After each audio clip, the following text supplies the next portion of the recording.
साधारणपणे आपण पाहतोय महाराष्ट्रात असेल देशात असेल लोकसंख्या पण वाढत चालली आहे, वाघांची पण संख्या वाढत चालली, बिबट्यांची पण संख्या वाढत चालली. नैसर्गिक आहे की दोघांची संख्या वाढल्यानंतर कुठे ना कुठेतरी ह्युमन आणि ॲनिमल कॉन्फ्लिक्ट होणार.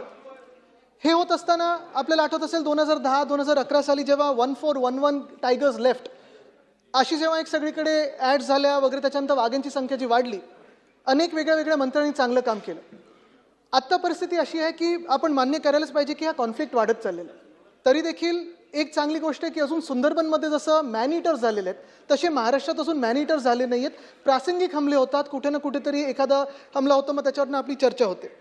पण मला वाटतं आपण थोडा तरी विषय हा रुळावर आणला पाहिजे. काही काही गोष्टी आपण खूपच वेगळीकडे चाललो आहोत. मला 2-3 गोष्टी मंत्री महोदयांच्या निरीक्षणात आणायच्या आहेत. पहिली गोष्ट म्हणजे अध्यक्ष महोदय 2021-22 साली एक टेक्निकल कमिटी होती टायगर कॉन्फ्लिक्टवर. त्यांनी रिपोर्ट दिला होता. 2022 सालानंतर त्याची अजून अंमलबजावणी अजून स्थानिक पातळीवर चंद्रपूरसाठी झाली नाही. मंत्री महोदय आपण त्याच्यात लक्ष घालून ह्या वाघांचा जो कॉन्फ्लिक्ट आहे त्याच्यावर आपण ती अंमलबजावणी करावी. तसंच महाराष्ट्रासाठी एक बिबट ॲक्शन प्लॅन केला होता 2021-22 साली.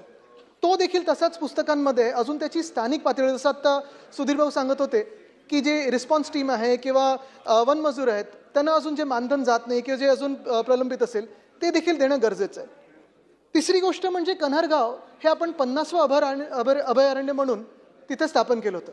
ते अभयारण्य झाल्यानंतर अजून FDCM कडून हस्तांतरित झालं नाही आहे वन्यजीव खात्याला. मला वाटतं ते करून घेणं गरजेचं आहे. आणि अशी अनेक कॉन्झर्वेशन रिझर्व्स आहेत महाराष्ट्रभरात जे अजून हे वाईल्ड लाईफ डिपार्टमेंट किंवा फॉरेस्ट डिपार्टमेंटकडे आले नाही आहेत.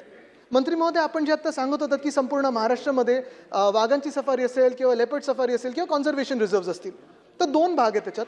पहिला भाग म्हणजे जे आत्ता आपण स्थापन केलेले आहेत किंवा घोषित केलेले आहेत, कन्हारगाव असेल किंवा इतर अभयारण्य असतील ते. आणि दुसरी गोष्ट म्हणजे कॉन्झर्वेशन रिझर्व, ते हस्तांतरित करून आपल्या खात्यांकडे घेणं गरजेचं आहे.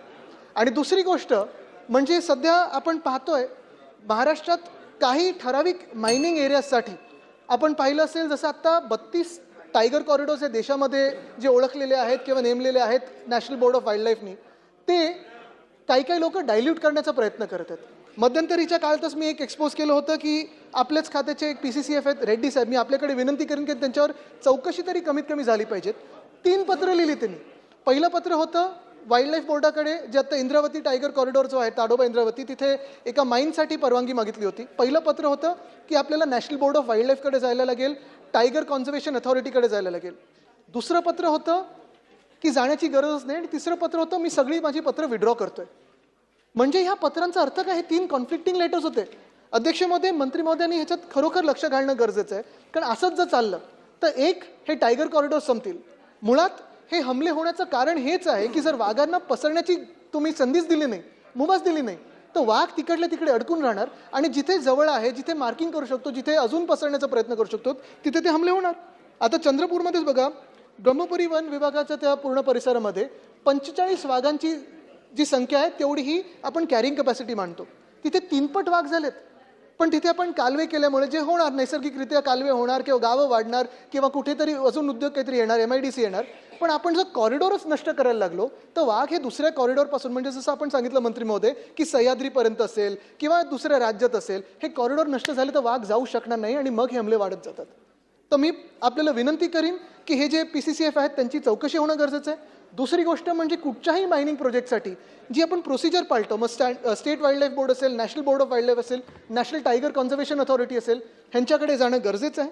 तिसरी गोष्ट म्हणजे जे आपण आत्ता पाहिलं असेल, अजून एक कारण जे आहे की गावाकडे वाघ का येतात, तर खाण्याचा जो विषय आला की वाघांचं जे खाणं आहे ते राहिलं नाही वगैरे. आपण साधारण पाहतो की गावं जिथे आहेत त्या परिसरामध्ये कधी कधी कचऱ्याचे ढीग वाढतात आणि मग कचऱ्याचे ढीग वाढल्यानंतर तिथे डुकरं असतील, कुत्रे असतील, हे सगळे येतात. ते खायला कधीतरी हे वाघ किंवा बिबटे येतात आणि मग त्याच्यातून ते समोर लहान मुलं दिसतात, महिला पुरुष असतात, त्याच्यावर कधी कधी हमले होतात. तर आपण ग्रामविकास खात्यासोबत तिथे देखील एक स्वच्छता मोहीम ही जर राबवली तर मला वाटतं हे हमले खूप कमी होऊ शकतात. आणि शेवटची गोष्ट म्हणजे हा एक पूर्ण वाघाचा विषय बाजूला, पण जे पोचिंगचा आत्ता जे जयंत पाटील साहेबांनी देखील उल्लेख केला, मध्ये येऊरमध्ये देखील एक केस झाली. माझी तर आपल्याला विनंती आहे की पोचिंग करताना आपण पाहतो वाघाची नखं असतील, बिबट्याची नखं असतील, दात असेल, कातडी असेल, हे काढली जातात. जर हे कुठचेही पोचर सापडले तर आपण जसं आत्ता सुधीर भाऊंनी सांगितलं की झाडाला बांधा, तर माझी तर आपल्याला आग्रहाची विनंती असेल, एकतर पोचरना शूट ॲट साईट करा किंवा त्यांची कातडी काढून तिथे लटकवा त्यांना उलटं. हे करणं गरजेचं आहे. नाहीतर आपलं हे जे वन्यजीव आहे हे नष्ट होत जाणार. ठीक. अध्यक्ष महोदय, सन्मान्य सदस्य आदित्य ठाकरे यांनी ज्या सूचना केल्या त्या निश्चितपणे आक्षेपार्ह नाहीत, तर त्या स्वीकारार्थ आहेत. जे ग्रामविकास मंत्रालयाबरोबर जाऊन स्वच्छता त्या ठिकाणी करा, निश्चितपणे आपल्या सूचनेचं पालन केले. आपण एका PCCFचा उल्लेख केलात, त्यांनी तुम्ही सांगितलं की परवानगी घ्यावी लागेल, नंतर काय गरज वाटत नाही, नंतर त्यांनी काय पत्र विड्रॉ केलं. तर आपल्याकडे जी तशा प्रकारची ती पत्र असतील तर आपण मला पाठवा, निश्चितपणे त्याची चौकशी केली जाईल. त्याच्यामध्ये काय कालबेरा असेल तर त्या कालबेऱ्याचा सुद्धा दूध का दूध आणि पाणी का पाणी केला जाईल.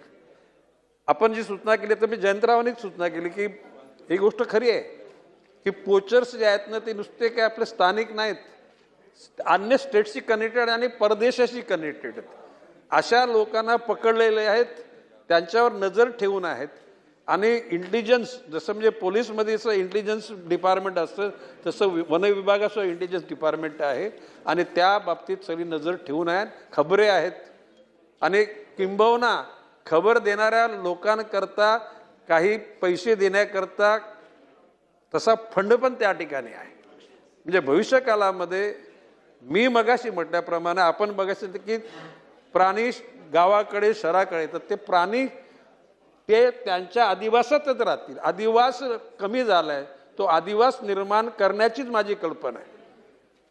म्हणजे ज्याला मी कोकण, पश्चिम महाराष्ट्र, मराठवाडा आणि खानदेश या ठिकाणी बिबट सफारी प्रत्येक जिल्ह्याला करायचं म्हणतोय आणि म्हणजे विदर्भामध्ये प्रत्येक जिल्ह्याला व्याघ्र सफारी, जर इतक्या मोठ्या प्रमाणामध्ये तशा प्रकारची ठेव आणि प्रामुख्यानं त्यांना लागणारी फलं तिथं निर्माण केली पाहिजेत, जेणेकरून त्या जे शाकाहारी प्राणी आहेत त्यांची फलाची व्यवस्था तिथंच झाली तर ती शिकार कोणाची आहे?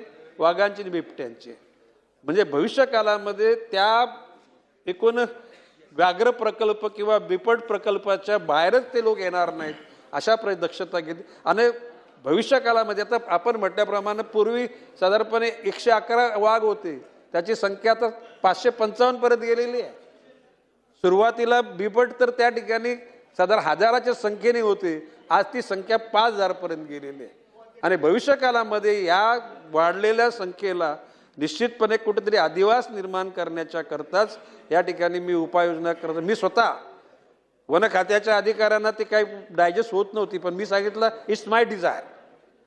आणि तशा प्रकारचे एकूण कशा प्रकारचे ते होणार आहे, एक अशी परत म्हणजे एक फिल्म तयार करून ती ऑनलाईन फॉरेस्टच्या वेबसाईटला टाकली जाईल. आणि ती नुसती टाकून वेबसाईट म्हणजे समाधान मानणार नाही, त्याचा पाठपुरावा करून ते अस्तित्वात येईल यासाठी मी प्रयत्नशील करेन. चला पुढे जाऊया आता. महाराष्ट्रातील ताज्या बातम्यांसाठी बघत रहा टाइम्स टुडे टीव्ही. सोबतच शेअर करा, सबस्क्राईब करा आणि बेल आयकॉन प्रेस करा.